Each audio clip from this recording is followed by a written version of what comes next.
Again, the purpose of this event is to try to make sure that the Congress of the United States, the administration of this country, our friends and allies around the world, and not least, of course, people of goodwill in this country and elsewhere, are on notice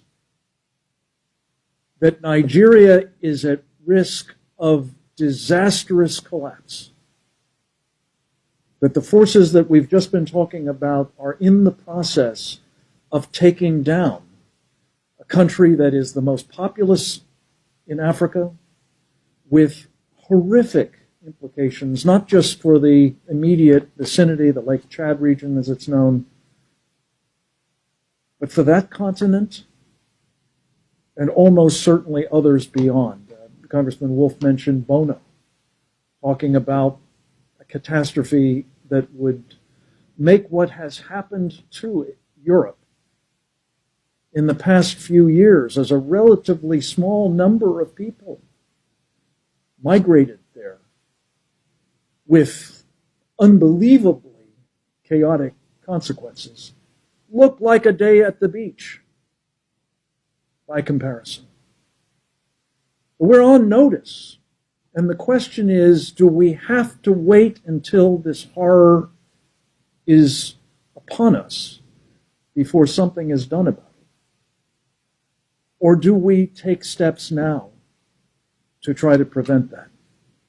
And I don't think any of us is saying that this is a panacea, but the appointment of the appropriate individual with the requisite authority. I just wanted to underscore what Congressman Wolf said about having the President of the United States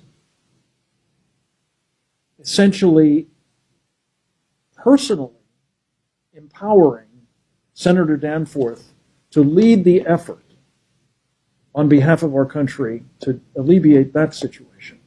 That has to be done again, and it has to be an empowering of a person with the stature and the capabilities needed to do two really vital things. One is to pull together the government agencies that have responsibility for pieces of a problem like Nigeria. The Defense Department, as well as, of course, the State Department, USAID, the UN mission of the United States, the National Security Council, and others, to come together with a common, appropriate, and much needed policy approach. And then secondly, at least as importantly, to be able authoritatively to represent what that approach is to the government of Nigeria.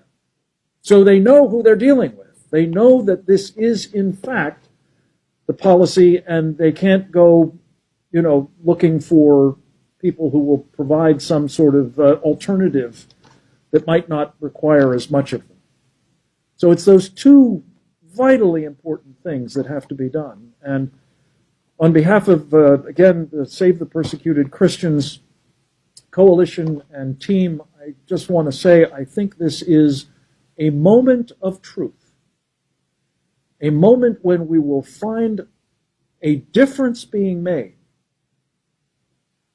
by an administration that is about making a difference on behalf of religious freedom and those who are being denied it around the world. And let me just take a moment to say, as bad as this situation is, it is just one of the areas in the world in which particularly Christians are suffering. By some estimates, it's as small a number as 215 million Christians being brutally persecuted. By others, it's as high as 500,000. 500 million. This is on our watch. It is unconscionable. It must be challenged, contested, and if possible, stopped. And that's what this coalition is about.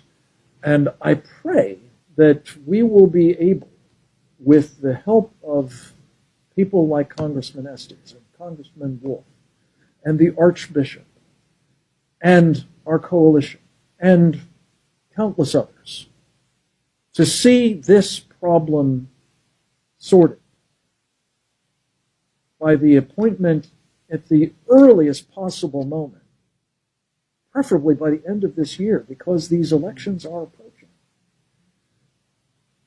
of an individual with the requisite authority of the President of the United States and the assignment of making both the U.S. government policy coherent and clear and effective, and communicating that, again, authoritatively to the government of Nigeria, who in the end is ultimately responsible for preventing this catastrophe.